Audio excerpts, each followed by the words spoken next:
प्रातः क्लास चल रहा था 29/12/1963।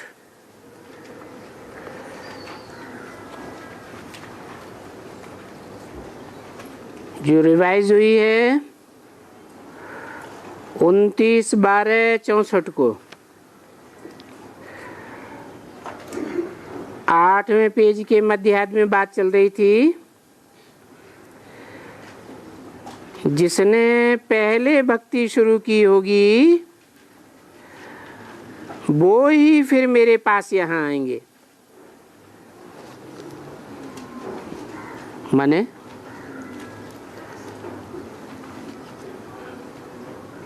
ड्रामा ने कहो, शिव बाबा ने कहो, पहला प्रेफरेंस किनको दिया है?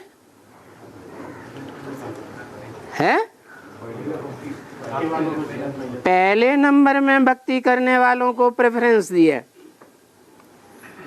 और जो बाद में भक्ति में आए हैं वो बाद में मेरे से मिलेंगे। भक्त तो सभी है ना।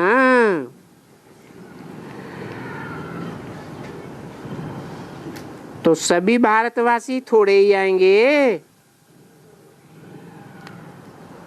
कहाँ है? अरे जो 3rd क्लास 4th क्लास भक्त हैं एकदम लास्ट में आने वाले हैं।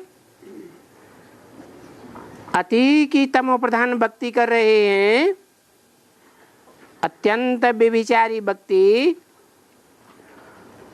और उसी टाइम पर आए हैं परमधाम से उतर करके। तो वो 33 करोड़ देवताएं बाप के नजदीक आवेंगे हैं? वो बाप के नजदीक नहीं आवेंगे। पहले कितने आवेंगे?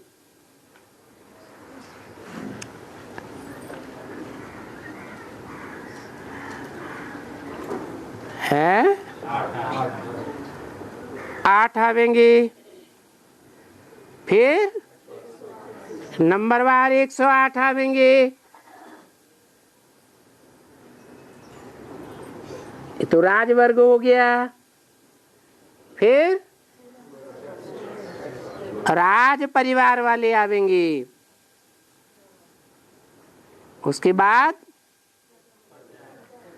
कौन सी प्रजा? पहले जन्म की प्रजा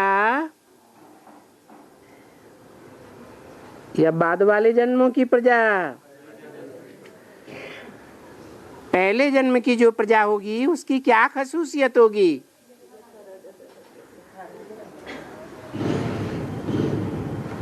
कि बाप के पास पहले यहाँ आवेंगे।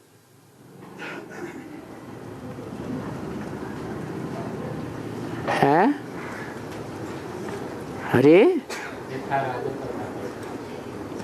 वो तो सभी होते हैं। जो आज राजाएं हैं,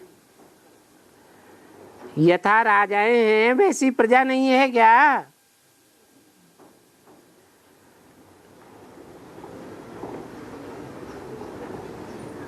पहले नंबर की प्रजा में क्या स्पेशलिटी होगी, विशेषता होगी? ज्ञान सूर्य के डायरेक्ट प्रजा है।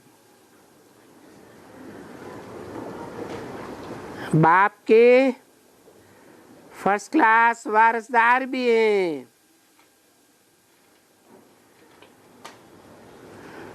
सेकंड क्लास वारिसदार भी हैं। और कौन? 3rd क्लास वारिसदार कौन? जो राज परिवार में तो आते हैं लेकिन राजा राजा नहीं बनते हैं और बाप के वारसदार ही नहीं होते हैं। इसके बाद है बाप की प्रजा भी होती है, फर्स्ट क्लास प्रजा। बड़े बड़े साहूकार जो एकदम नजदीक बैठते हैं।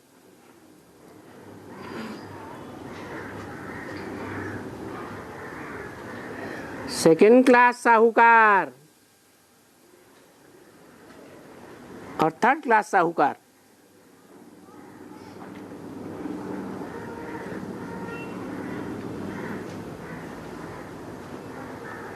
और वो सतयुग में भी होंगे, फिर त्रेता में आएंगे कि नहीं, द्वापर कलयुग में आएंगे कि नहीं। वो फर्स्ट क्लास साहूकार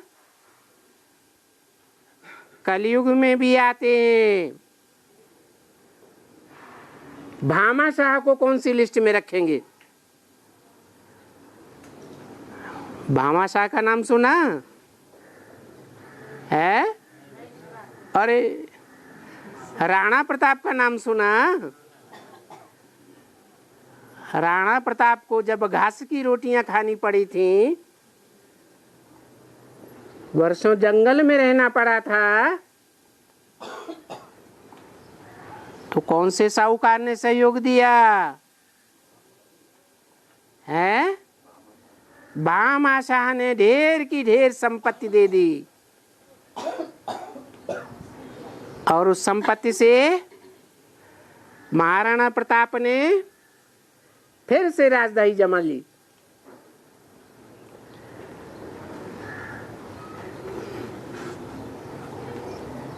तो बाप के चाहे वारसदार हो, first class, second class, third class, चाहे राज्याधिकारी हो,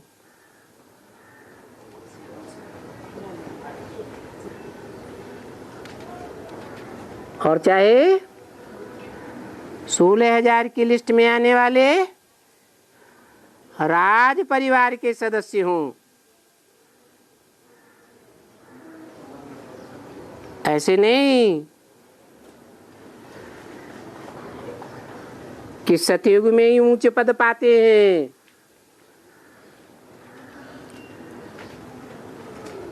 क्योंकि उनमें नंबरवार होते हैं।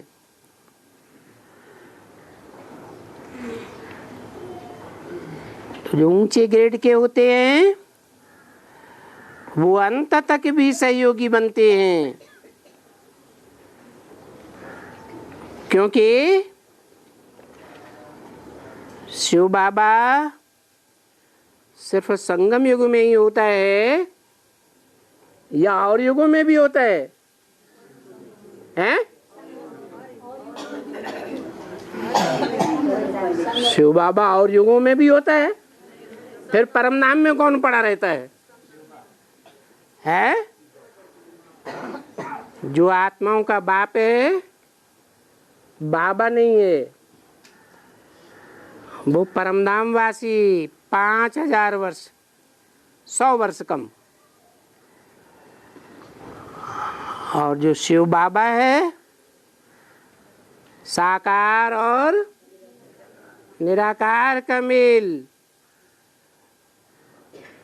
वो इस सृष्टि पर सदा कायम रहता है। भले संगम युग में पहचान में आता है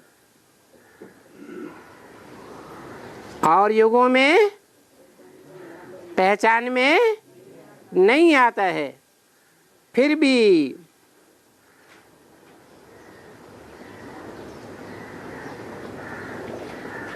बच्चों के पास रहता है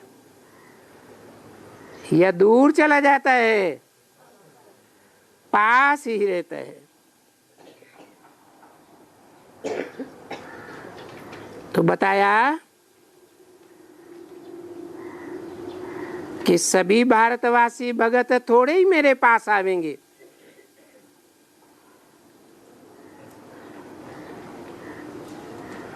तैंतीस करोड़ देवताएं गाए जाते हैं।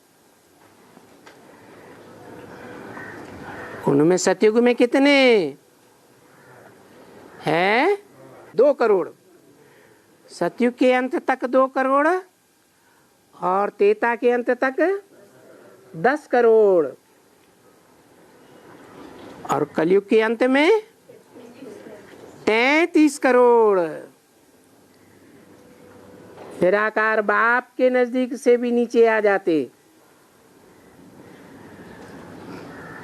और इस सृष्टि पर भी नंबरवार पार्ट बजाते।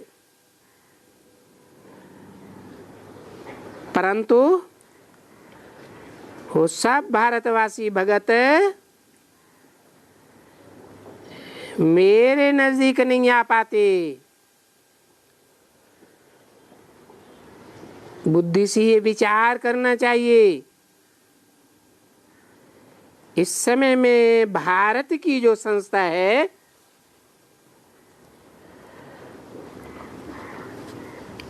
वो बहुत थोड़ी है। किसकी संस्था? ये क्या बात हुई? भारत की संस्था की क्या विशेषता होगी? ज्ञान की रोशनी में लगे हैं? ज्ञान रोशनी में लगे रहना। जो बाप की विशेषता, जो बाप का काम, बाप का धंधा, तो बच्चों का भी वही धंधा। बाप का नाम भारत किस आधार पर पड़ता है? किस काम के आधार पर नाम पड़ा भारत? भा माने रोशनी, रत माने लगा रहने वाला, जो ज्ञान की रोशनी में रत रहता है। तो जो नजदीकी बच्चे होंगे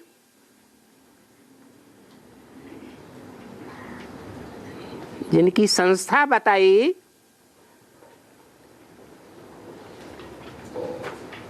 वो नजदीक होंगे कि दूर होंगे? संस्था का अर्थ क्या है? हैं? संग माने संपूर्ण, था माने स्थित, संपूर्ण रूप से स्थित रहने वाले।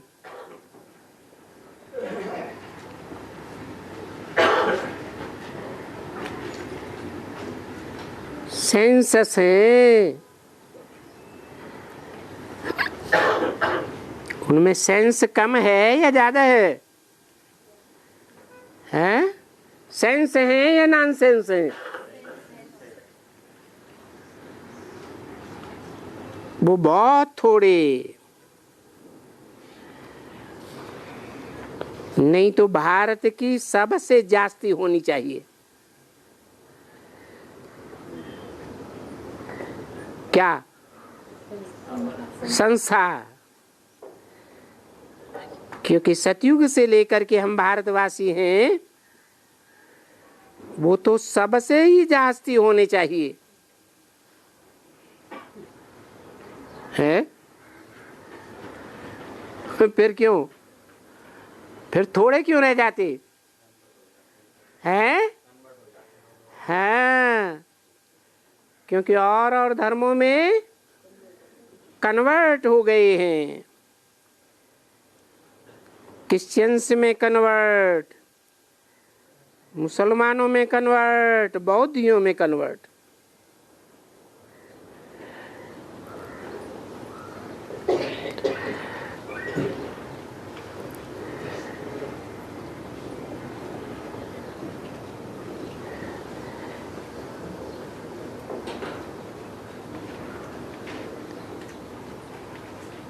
एक कैडेंट कर आया था, उसने एक ही लेक्चर से 75,000 बौद्धि बनाई दिए।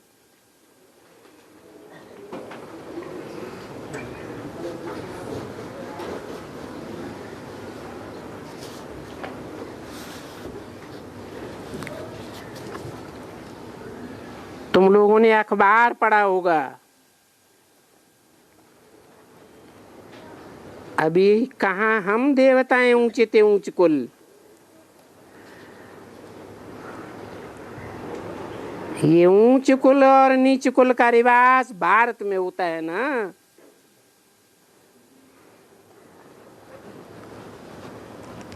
कहते हैं ना भाई, हम ऊंच कुल में ही शादी करावेंगे। तो कहाँ भारत का ऊंच कुल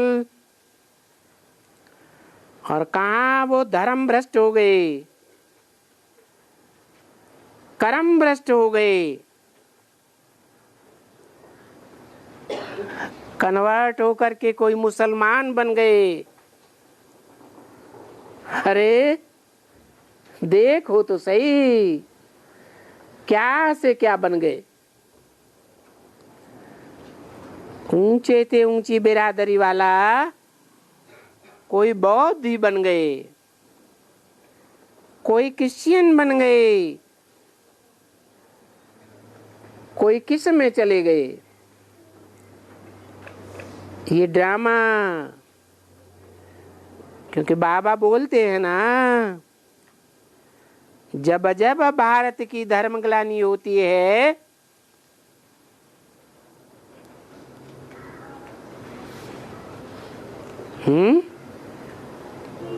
क्या होता है? भारत की धर्मग्लानि होती है। ग्लानि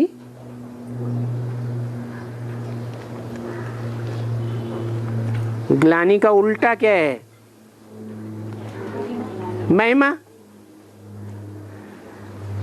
महिमा और ग्लानि चैतन्य की होती है या कोई जड़ चीज की होती है? तो भारत की ग्लानि होने का मतलब क्या हुआ? कोई चैतन्य में है धर्म की धारणा करने वाला,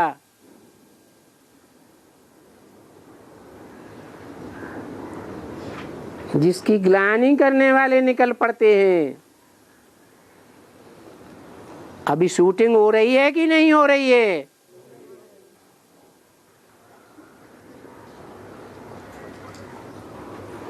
सबसे जास्ती ग्लानि कौन करते हैं?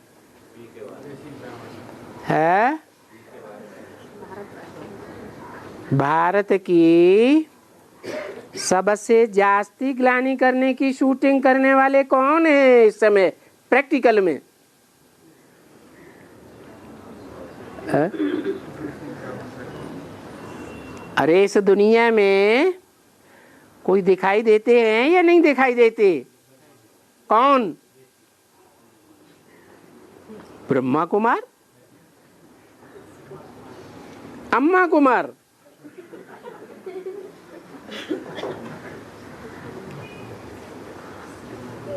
कोई पूछते हैं तुम्हारे बाप का नाम क्या है? पूछते हैं? नहीं पूछते।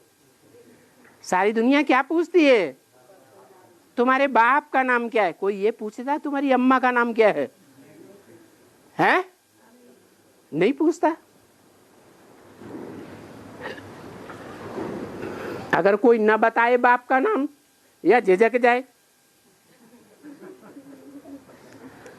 मुंह फिरा ले, या उसे पता ही ना हो, तो क्या समझेंगे? क्या खराब मानते हैं?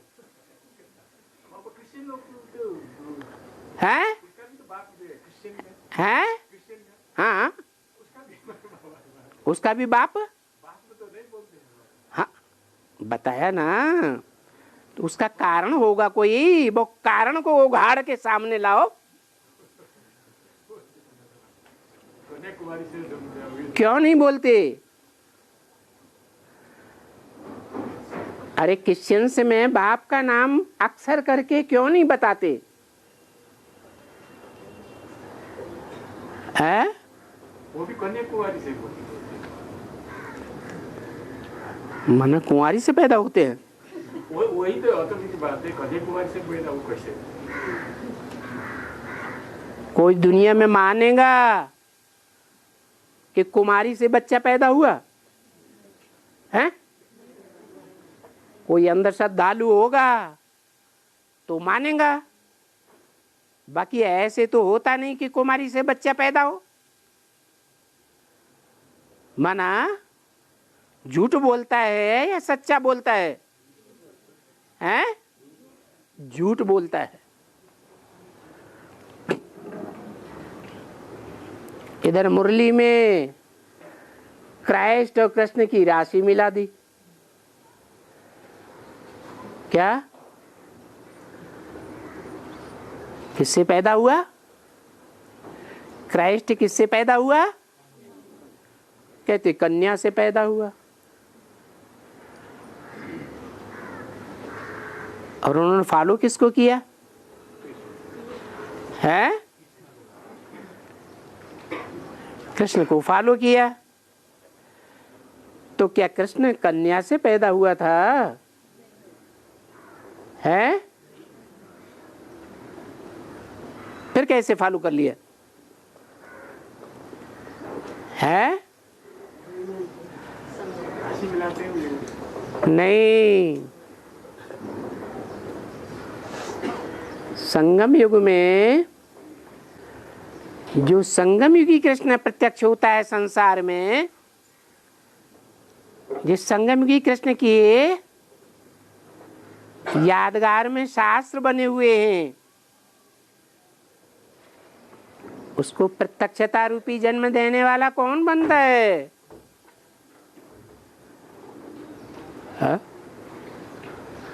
अरे कोई बीके से निकली हुई कन्या प्रत्यक्षता रूपी जन्म देने के निमित्त बनती है कि नहीं बनती है? बनती है। वो सारे बीके इस बात को मान लेते हैं कि जो शरीर रूपी रथ है, इसी में कृष्ण की आत्मा बैठती है, इसी में प्रत्यक्ष होता है। कौन? कौन? कृष्ण। अरे आत्मा कौन? दादा लेखराज, कृष्ण वाली आत्मा जो सतयुग में प्रैक्टिकल में कृष्ण के रूप में जन्म लेगी।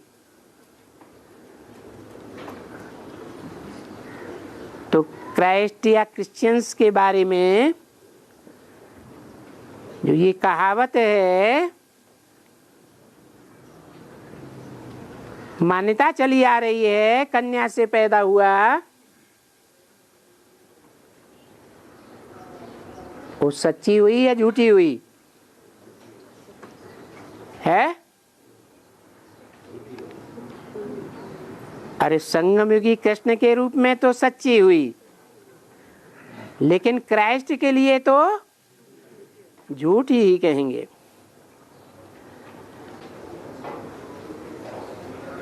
तो इन बातों को लेकर के भारत की धर्मग्लानि होती है, अथवा भारत का धर्म प्रायः लोप हो जाता है, तब मैं आकर के स्थापन करूंगा। क्या? क्या स्थापन करूंगा? अरे धर्म स्थापन करूंगा। ये तो बरोबर है कि सतयुग में जब देवी देवता धर्म था तो और कोई धर्म नहीं था। अभी जब बहुत सभी धर्म हैं तो देवी देवता धर्म वाले प्रायः लोप हैं।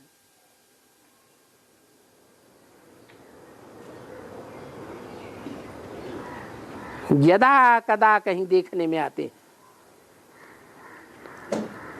बाबा कहते हैं ना,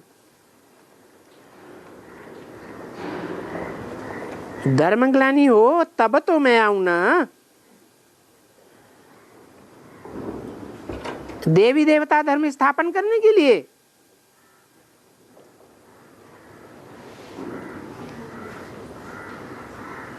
तो कौन से युग में धर्म की ग्लानि होती है? हैं? कलयुग ये है जहां सबसे जास्ती देवता धर्म की ग्लानि होती है, और उसके बाद नंबर बार और धर्मों की भी ग्लानि होती है। कोई भी अपन को नहीं कहते हैं, कोई भी गवर्नमेंट की जो आदमशुमारी होती है उसमें कोई भी नहीं लिखेगा हम कोई देवी देवता धर्म के हैं। कोई लिखेगा है? लेकिन वो आत्माएं कभी देवी देवता धर्म की कोई न कोई हरक धर्म में थी या नहीं थी? लेकिन अभी कोई लिखेगा नहीं। क्यों? क्योंकि सब अपन को भूल गए।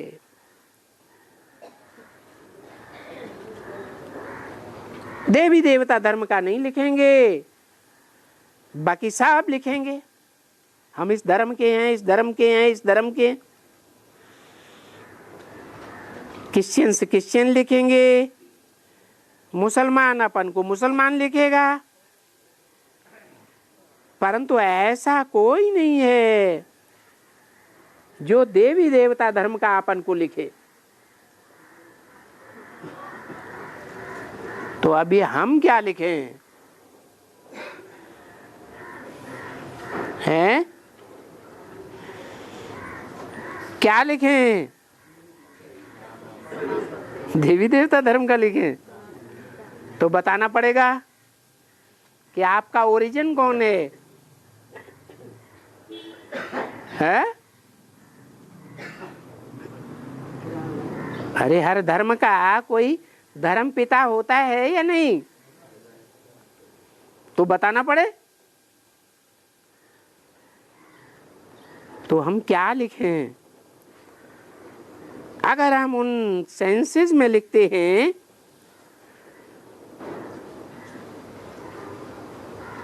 कि हम ब्राह्मण हैं, तो ब्राह्मण तो यहाँ दुनिया में ढेर हैं।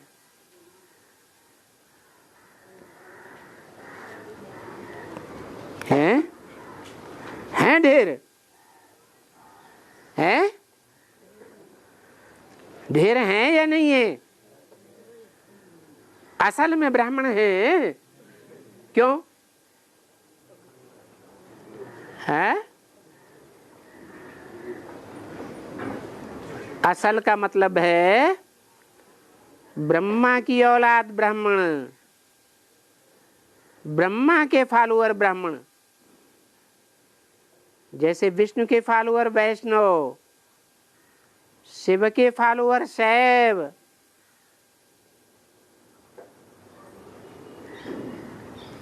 तो ब्रह्मा के फॉलोअर ब्राह्मण।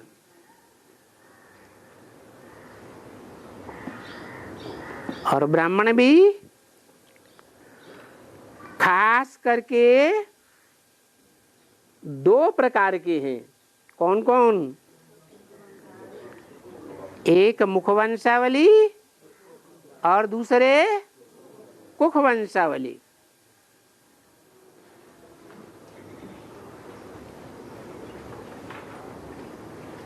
असली कौन है?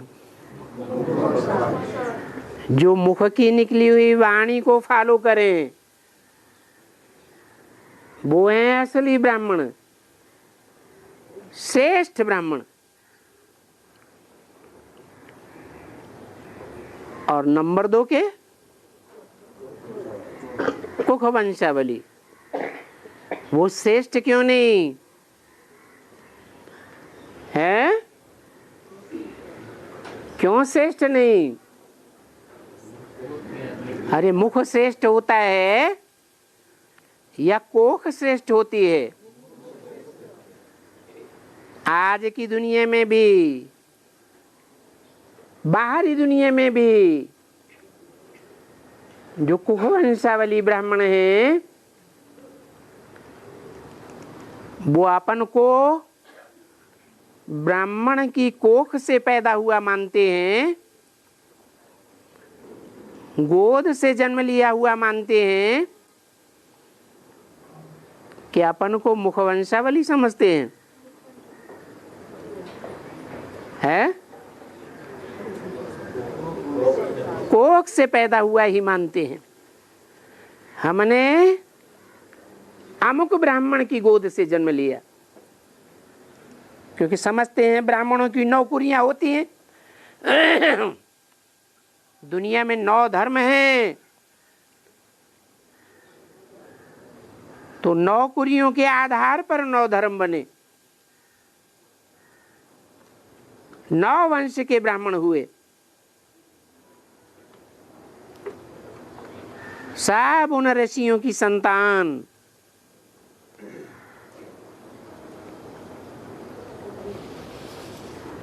तो उन ढेर के ढेर ब्राह्मण तो बहुत हैं।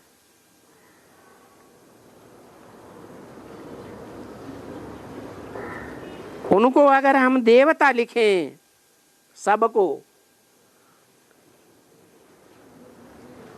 तो देवता तो हम भी नहीं हैं, हैं? हम ब्रह्मा की सिर्फ औलाद हैं और प्रैक्टिकल में है, या कोई देवता बन गया उसकी औलाद है? हैं? ब्रह्मा की औलाद है। कोई कहे कि आप तो कहते हो कि क्राइस्ट के आधार पर क्रिश्चियन धर्म बना, मोहम्मद के नाम पर मुस्लिम धर्म बना, बुद्ध के नाम पर बौद्ध धर्म बना, ऐसे ही सनत कुमार के नाम पर सनातन धर्म बना।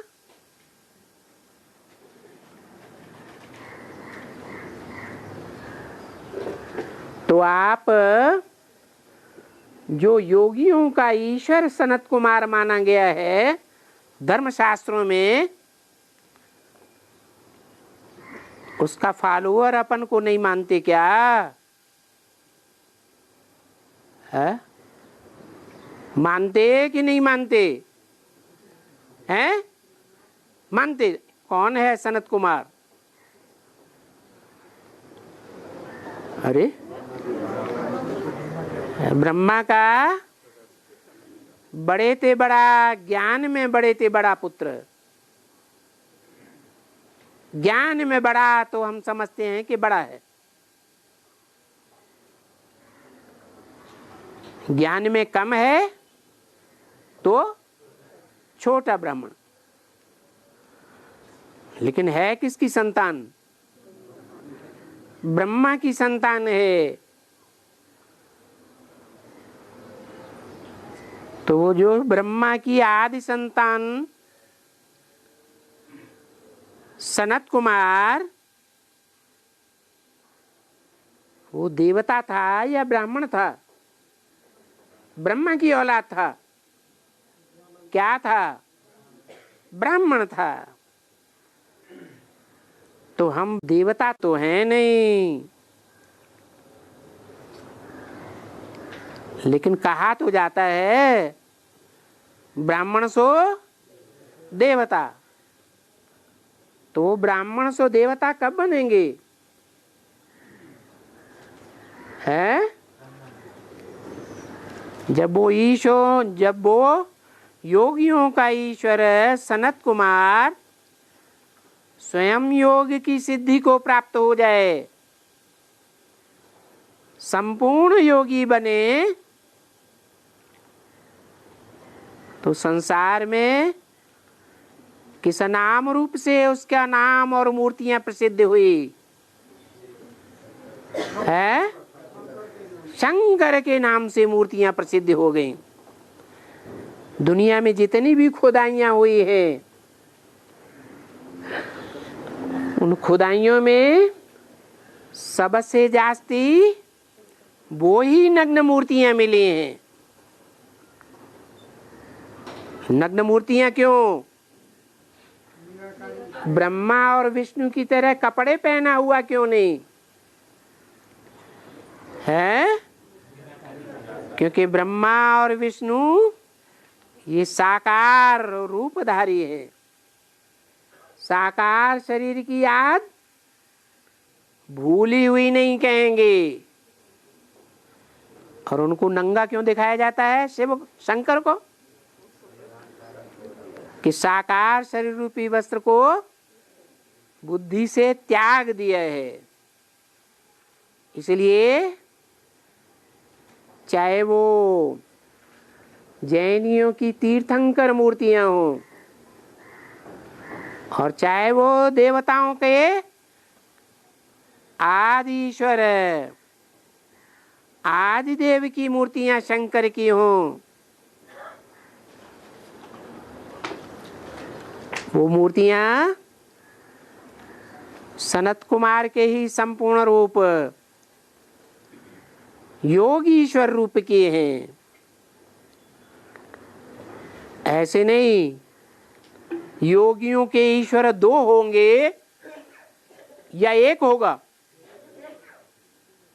ऐसे नहीं दो ही ईश्वर हैं। जो शंकर है वही पुरुषार्थी जीवन में क्या था? योगी था। तो अभी हम ब्राह्मण हैं,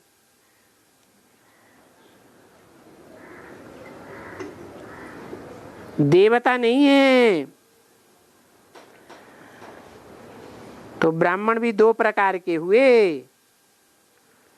एक जिस्मानी कुख वंशावली और दूसरे मुख वंशावली।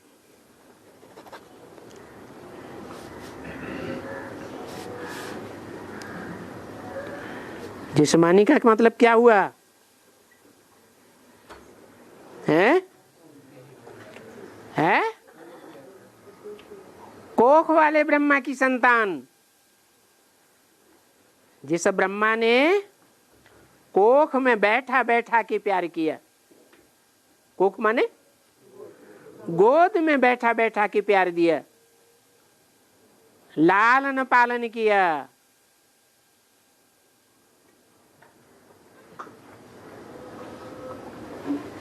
कुख वंशावली बच्चे बन गए। वो मुख को इतनी तरजीह नहीं देते, मुख से निकली हुई वाणी को तरजीह नहीं देते, महत्व नहीं देते। जितना महत्व मुखवंशावली ब्राह्मण देते हैं। तो जरूर ब्रह्मा दो हुए होंगे या एक ब्रह्मा हुआ होगा? है कौन कौन? एक प्रजापिता ब्रह्मा और दूसरा सारे ही ब्रह्मा जो भी ब्रह्मा नामधारी हैं, परंतु प्रजापिता का टाइटल मात्र मिला हुआ है, ओरिजिनल प्रजापिता नहीं है। वो साप कुख वंशावली। बाबा ने आगे भी गाया है ना कि वो ब्राह्मण है कुख वंशावली। गाया है, बाबा ने गाया है? काहे में गाया है? कब गाया? अरे आगे कब गाया बाबा ने? अरे दादा लेखराज के मुख से भी ये बात बोली कि नहीं बोली कि 2 प्रकार के ब्राह्मण हैं, कुखवंशावली और मुखवंशावली। तो जो वो ब्राह्मण है कुखवंशावली,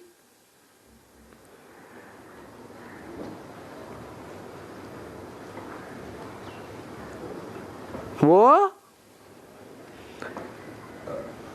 कौन से ब्राह्मण हुए हैं? टाइटिलधारी ब्रह्मा के, प्रजापिता ब्रह्मा के बच्चे। ओरिजिनल प्रजापिता नहीं है, टाइटिल मिला हुआ है। जैसे किसी कॉलेज में प्रिंसिपल चला जाए साल 2 साल की 4 साल के लिए विलायत में पढ़ाई पढ़ने के लिए, तो उसकी जगह जो भी बैठेगा कुर्सी पर उसको टाइटिल मिलेगा प्रिंसिपल का, नहीं मिलेगा? मिलेगा। ऐसे ही यज्ञ के आदि में जो दादा लेखराज ब्रह्मा को भी पढ़ाई पढ़ाता था, वो कारण या कारण चला गया, तो दादा लेखराज को प्रजापिता का टाइटिल मिल गया। बाकी टाइटिल हमेशा चलता है क्या? चलता है? नहीं चलता। टेम्परेरी समय के लिए प्रजापिता ब्रह्मा कुमारी ईश्वरी विश्वविद्यालय नाम चलता है, बाद में प्रजापिता शब्द है उड़ा देते हैं। चलो यदा कदा संस्था का नाम रख भी दें प्रजापिता ब्रह्मा कुमारी कुमार कुमारी, परंतु जो बच्चे हैं ब्रह्मा कुमार, वो अपने टाइटल के आगे प्रजापिता ब्रह्मा कुमार नहीं लिखते। परंतु तुम बच्चे तो हो मुखवंशावली। अब ब्राह्मण बरोबर मुखवंशावली को याद करते हैं। ब्राह्मण देवी देवताय नमः। अरे तुम ब्राह्मण हो, ये ब्राह्मण देवी देवताय नमः कौन थे? पहले ब्राह्मण पीछे देवता, और ब्राह्मणों की भी कोई निशानी होती है? चोटी दिखाते हैं। चोटी पहले, फिर मस्तक समान देवता दिखाते हैं विराट रूप में। जो षष्ठी रूपी विराट पुरुष है, उसमें से चोटी को उड़ा दिया। भुजा समान छत्री भी रह गए, पेट समान वैश्य भी रह गए, और शूद्र समान कलयुग में दिखाए गए पैरों में। ऐसे दिखाते हैं ना, कहते हैं ना, ब्राह्मण चोटी या देवता चोटी? ब्राह्मण चोटी कहते हैं। तो पहले चोटी को याद करते हैं हम ब्राह्मणों को, संगम युग वालों को।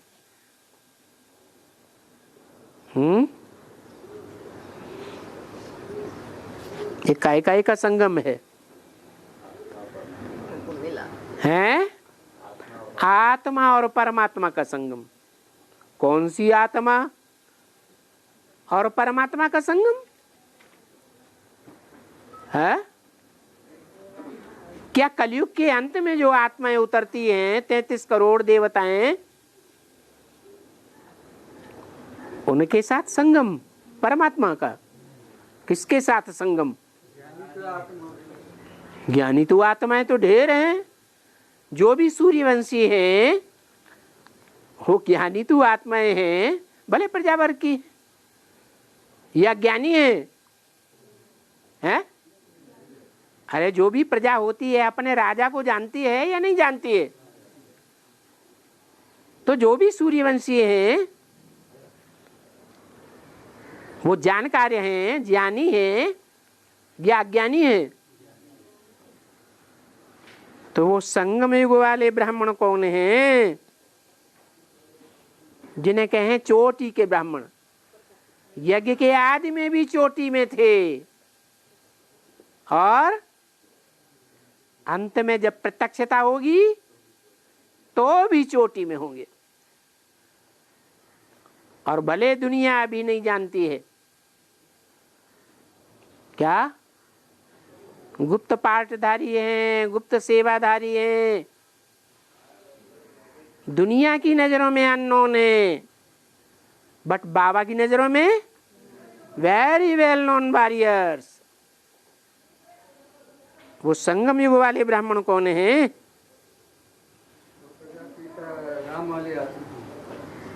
क्योंकि संगम युग वाले हैं रूहानी सोशल वर्कर्स।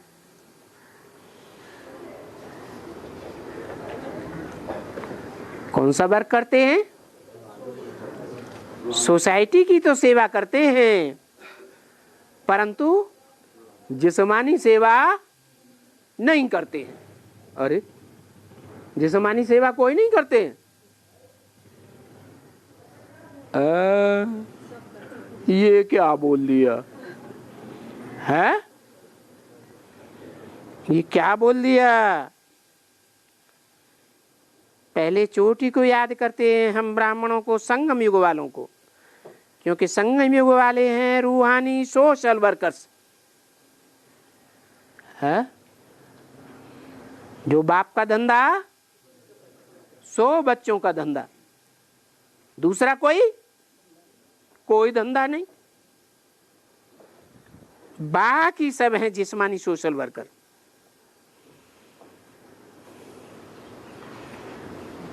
जिस्मानी सोशल, जिस्मानी सोसाइटी किसे कहेंगे?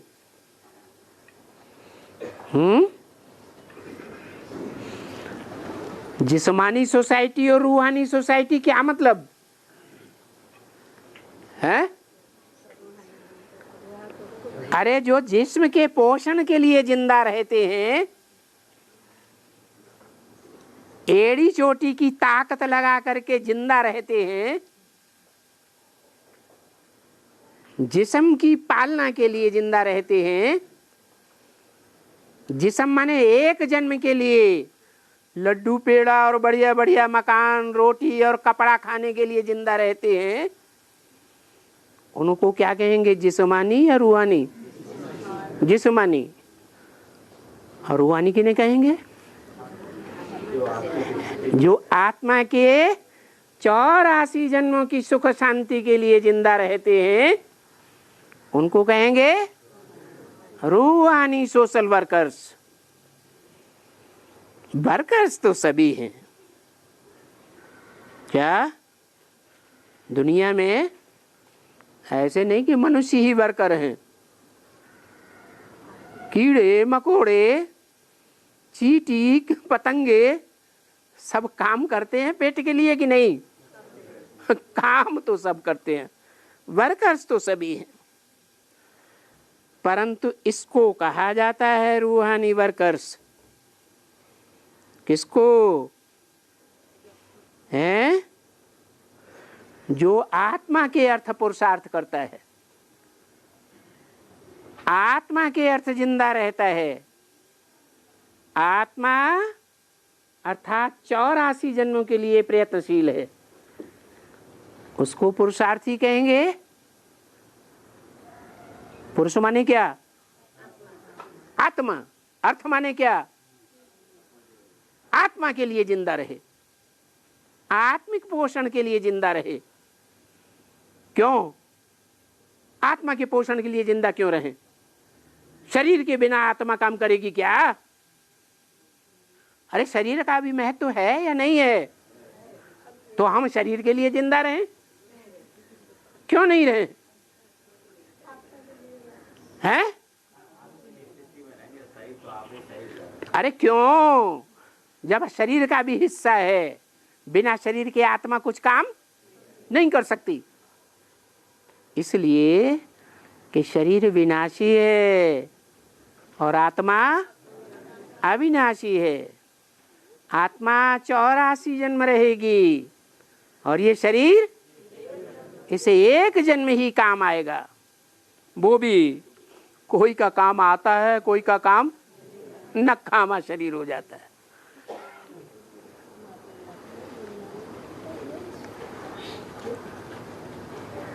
इसके लिए उनको कहा जाता है पंडे। किनको है? जो पंडा बाप को फॉलो करें।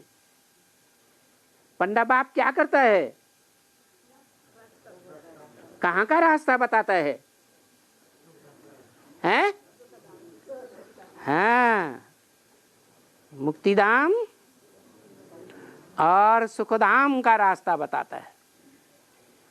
दुखधाम में सभी दुखी हैं, सब सुख और शांति चाहते हैं। चाहते हैं या नहीं?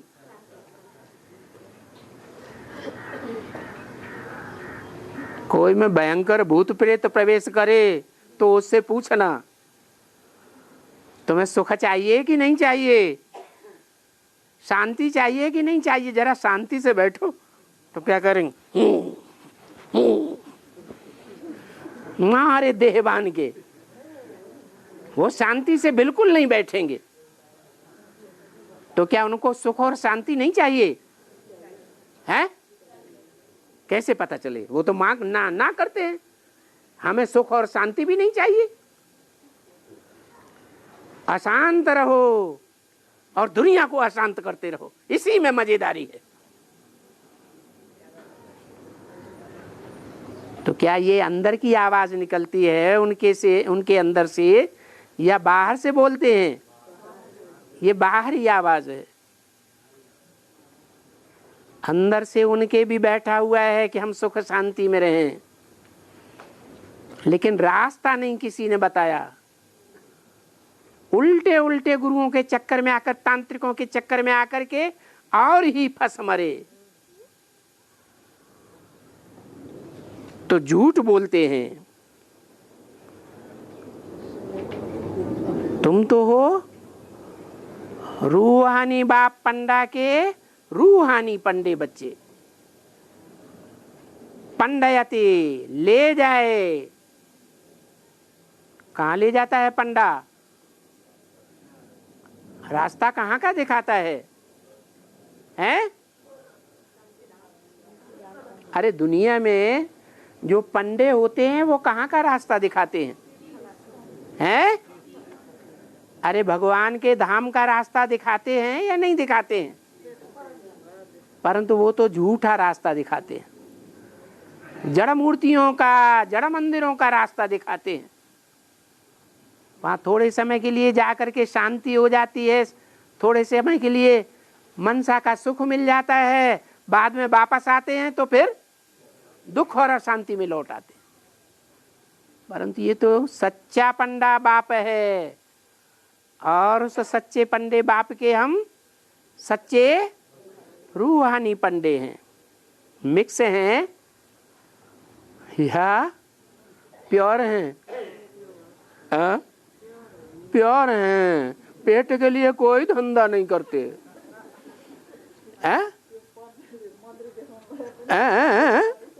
क्या मंदिर में रास्ता दिखाते हैं तो उसको भी पेट के लिए। अच्छा, उसके लिए तो दिखाते हैं। आप पेट का कोई धंधा नहीं करते? करते तो आंखों के आंसू पोंछ ले।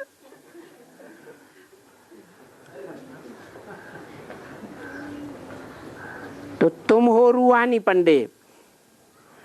उनको कहा जाता है जो पंडे यात्रा पर ले जाते हैं। कौन सी यात्रा कहते हैं उसका नाम? तीर्थ यात्रा कहते हैं ना। तीर माने किनारा, तीर माने ठिकाना। जैसे नाव भंवर में पड़ी हुई हो अब डूबे कि अब डूबे।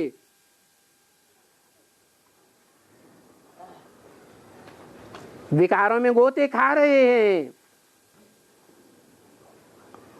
दलदल में गिरते जा रहे हैं।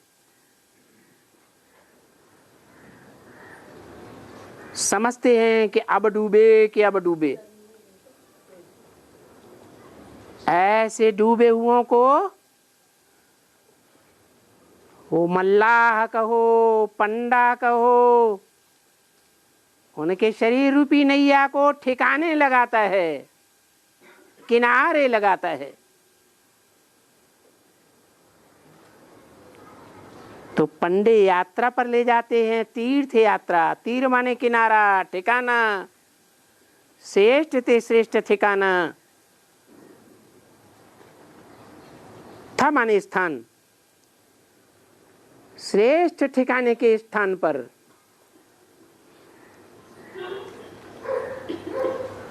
वो जिस्मानी पंडे होते हैं,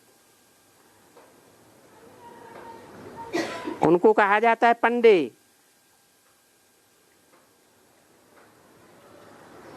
तुम बच्चियां हो फिर रूहानी पंडे, तुम रूह को ठिकाना दिखाती हो। वो जिस्मानी यात्रा कराते हैं और तुम रूहानी यात्रा कराते हो।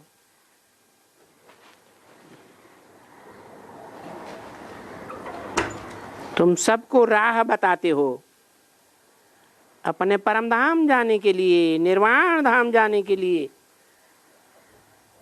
और फिर तुम उनको माया पर जीत पहनाते हो, जगत जीत बनने के लिए।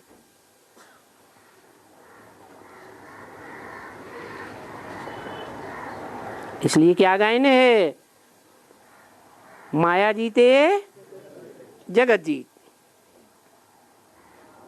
तो ये स्कूल है जगत जीत बनने का, ये पाठशाला है विश्व की बादशाह बनाने का। दुनिया में ऐसे तो बहुत बड़े बड़े महत्वाकांक्षी हुए, उनका कोई ना कोई अपना गुरु भी होता था कि नहीं होता था? हैं? होता था। लेकिन कोई भी गुरु उनको ऐसी शिक्षा नहीं दे सका जिससे वो सारे जगत के ऊपर, सारे विश्व के ऊपर राजाई प्राप्त कर पाए होते।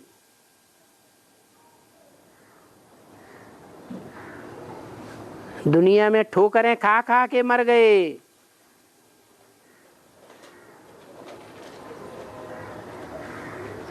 कितना खर्चा किया। तुम्हारी इस पढ़ाई में तो कोई खर्चा नहीं है।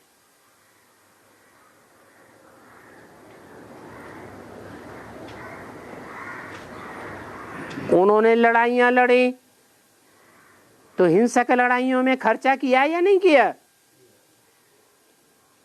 तुम्हारी तो अहिंसक लड़ाई है माया के साथ। देखो ये तुम्हारा मंडप बना है, इसमें क्या खर्चा है? कहीं भी कनात डाल करके बैठ जाओ, तंबू डाल के मैदान में तंबू डाल लो, उसमें कोई खर्चा लगता है? आजकल हॉस्पिटलें खोलते हैं तो लाखों रुपया खर्च होता है? तो बाबा ऐसा लाखों रुपया खर्च करने के लिए बोलते हैं? दुनियावी रूप से जिस्मानी हॉस्पिटल खोलने के लिए बोलते हैं? बोलते हैं। अब वो तथाकथित जिस्मानी ब्राह्मण क्या कर रहे हैं? क्या करते हैं? जिस्मानी हॉस्पिटल खोले बैठे हैं। वो भी समाज कल्याण के लिए या अपनी लाज बचाने के लिए? काहे के लिए? नहीं, समाज कल्याण नहीं होता है।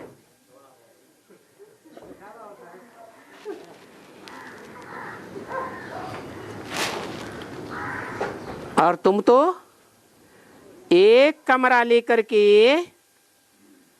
हॉस्पिटल खोल दो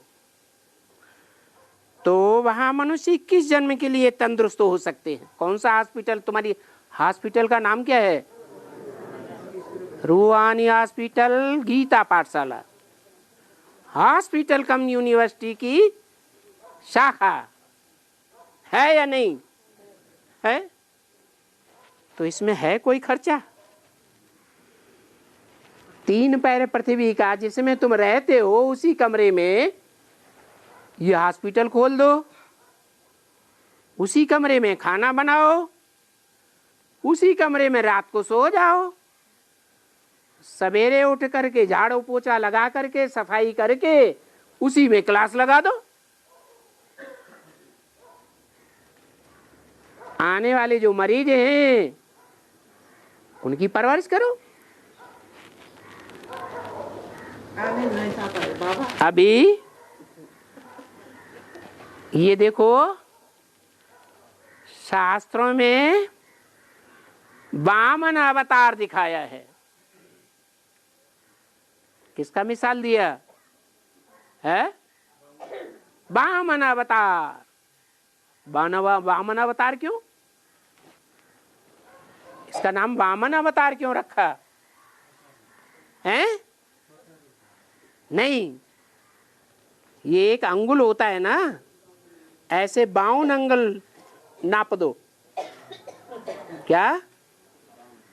8, 12, 16, ये 1 फुट हो गया है। 1 फुट हुआ ना, 12 इंच।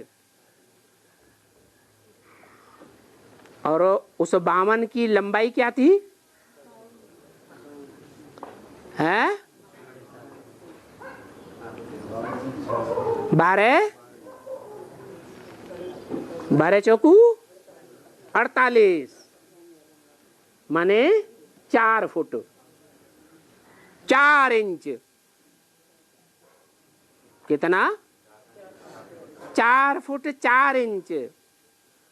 छोटा आदमी हुआ या बड़ा आदमी हुआ? तो छोटे का मतलब क्या हुआ? दुनिया में जिन्हें बड़ा समझा जाता है, आज के जो मिनिस्टर हैं, बड़े बड़े नेताएं हैं, वो बड़े बड़े आदमी बनते हैं या कोई छोटा बन पाता है? हैं? बड़े बड़े बनते हैं। छोटा का मतलब जिसको कोई न पूछे। तो जो वामन अवतार कहा जाता है,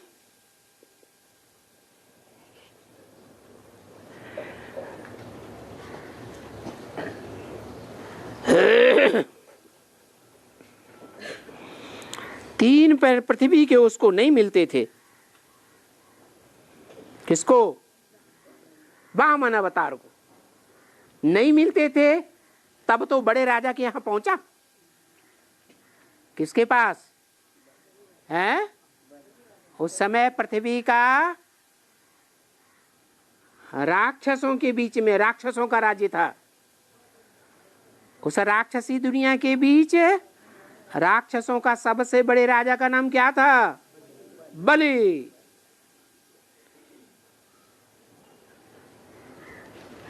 उससे जाकर के भीख मांगी।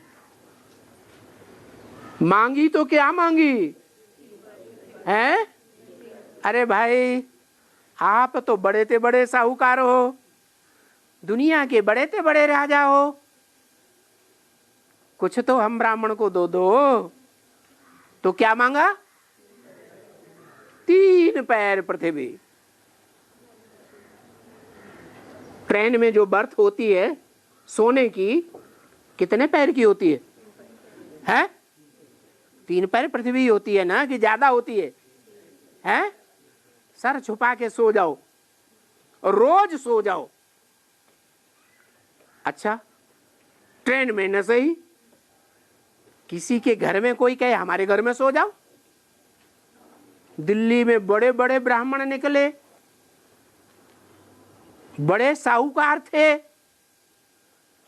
उन्होंने कहा हमारे घर में गीता पाठशाला खोल दो, हम तुम्हें 3 पैर पृथ्वी देते हैं, बढ़िया सा कमरा देंगे। खोल दिया। 2-4 महीने चला और आक्रमण हुआ राक्षसी ब्राह्मणों का, और बस हाथ जोड़ दिया, बस महाराज बस बस बस, इससे ज्यादा हम नहीं कर पाएंगे आपकी सेवा। अभी कोई ब्राह्मण है जो ठेका उठाए कि हम जीवन भर के लिए तुम्हारी सुरक्षा करेंगे 3 पैर पृथ्वी दे करके? है? कोई नहीं कहेगा हम करेंगे। तो बड़े से बड़े राजा के पास पहुंचा, तो मांगा 3 पैर पृथ्वी। अब बड़े राजा को तो बड़ा अहंकार होता है, उन्होंने कहा हाँ ले लो। अरे 3 पैर पृथ्वी को क्या हुआ? तो 3 पैर पृथ्वी के बदले उन्होंने क्या ले लिया है? इतना बड़ा हो गया, इतना बढ़ गया, इतना बढ़ गया, जैसे वो मत्स्यावतार होता है, क्या कमंडल में आया। ऋषि ने कहा अरे हम तुम्हारी सुरक्षा करेंगे। फिर क्या हुआ? सुरक्षा कर पाया? बड़ा रूप होता गया, होता गया, होता गया, आखिरी ज्ञान सागर में ही छोड़ना पड़ा। और सागर तो 3 पैर, वो 1/3 पृथ्वी को अपनी गोद में समाये बैठा है। सागर क्या है? अरे ज्ञान सागर बाप है या माता है? बाप है। तो जिसको 3 पैर पृथ्वी के नहीं मिलते थे, उसने सारी सृष्टि की बादशाही ले ली।